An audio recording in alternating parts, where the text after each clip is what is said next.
Hey, my friend, are you a small business owner that loves God, family, country, and capitalism? If so, you're in the right place. Welcome to the War Plan Briefing. My name is Josh. Today, we're going to talk about confirmation versus transformation and how it could really help you. Let's get into it. Have you ever heard the quote that if nothing changes, nothing changes? It's kind of deep, but it's kind of simple at the same time. Look, going into 2023 or whatever year you're watching this video in, are you really actually going to make changes? And if you are, how do you know if you're making the right types of changes? You know, there's two types of ways to change. You can be conformed by external factors, or you can be transformed from internal factors. And it might sound weird and hooey-pooey and all that kind of thing, but it's not. It makes a lot of sense. First of all, let's define the difference between conforming and transforming to begin with. Something that's conformed or formed, what it means definitionally is that there's outside forces shaping something into a new shape. It's being conformed. Think of a body panel in an auto shop, right? On an assembly line. So they take this piece of sheet metal and they stamp it with a die, and now it's a body panel and it has the right curves in the right spot and the right indentations and the right holes punched out of it. That piece of sheet metal has been conformed to fit whatever the purpose of it is, you know. And as I see people walking through life, you know, glued to their phones, addicted to dopamine,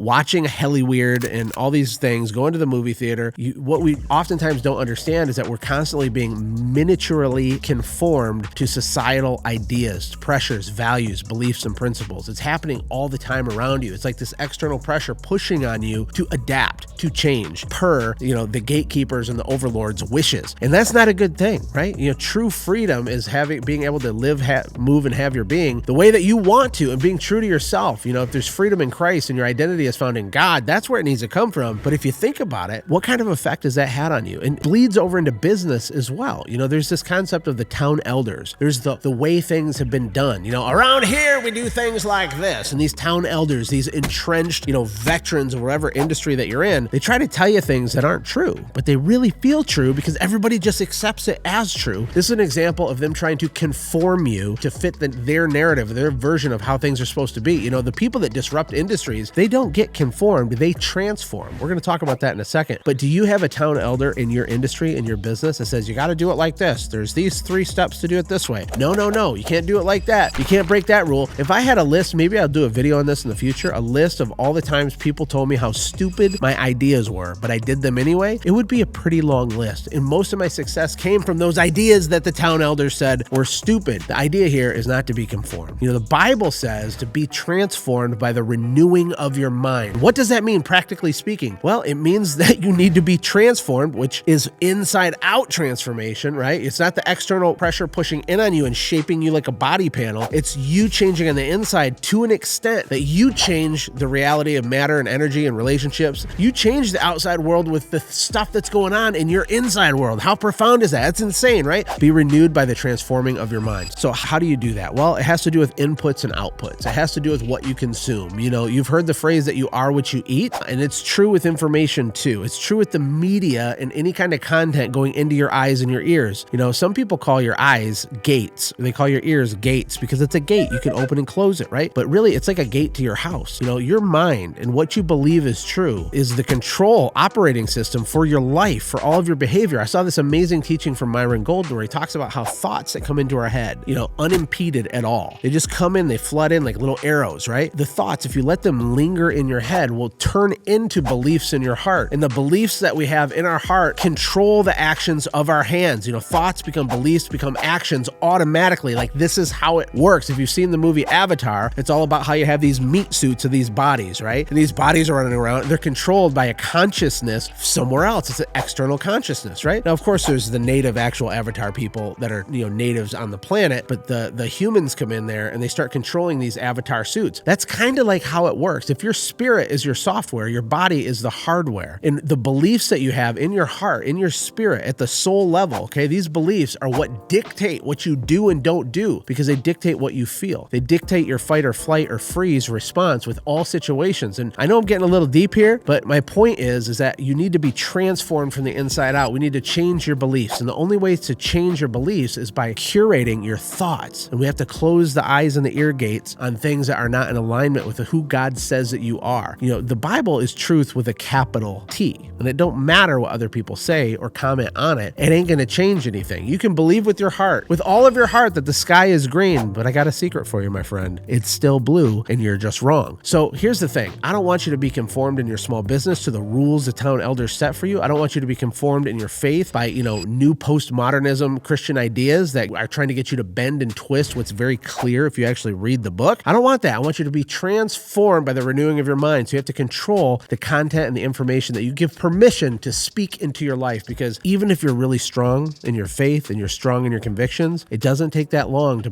get a crack in the armor by not monitoring your eyes and your ears and what goes in it, especially in today's world. And last but not least, I want to talk about the concept called be, do, have. The reason I'm talking about conform versus transform, and I want you to be inside out transformed so you can become a wrecking ball and a force to be reckoned with to the world around you, in your community, and maybe your region, and maybe your state, and maybe the nation, and maybe the world. I don't know. How ambitious are you? What has God called you to do? Here's the thing. Be, do, have.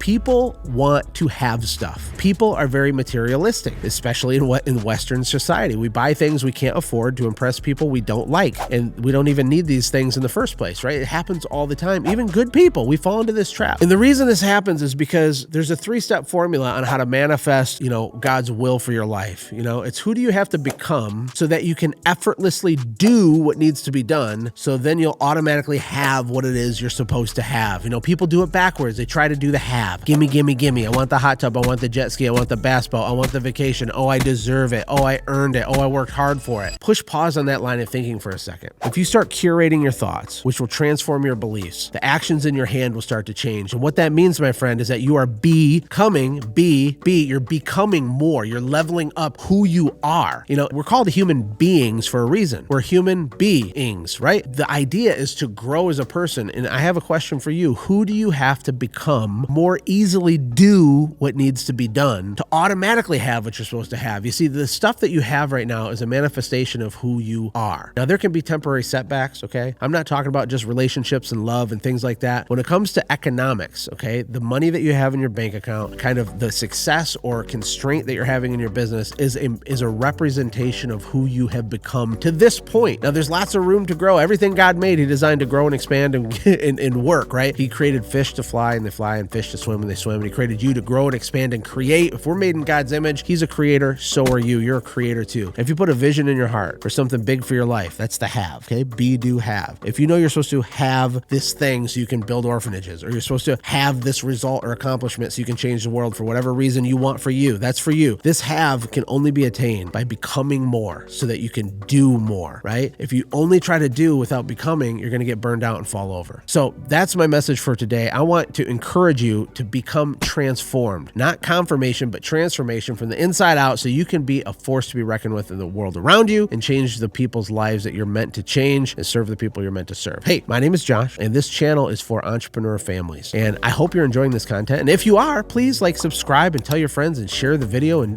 actually do it. Just actually do it. Don't just watch it because every single YouTube video says that. If there's value and you've been taking, if you're a taker of value from this, then it's your obligation to share it too, right? That's your payment. That's your fee for entry. Just share it, click it, comment it. I would love to hear from you, hear your story. And until next time, bye for now.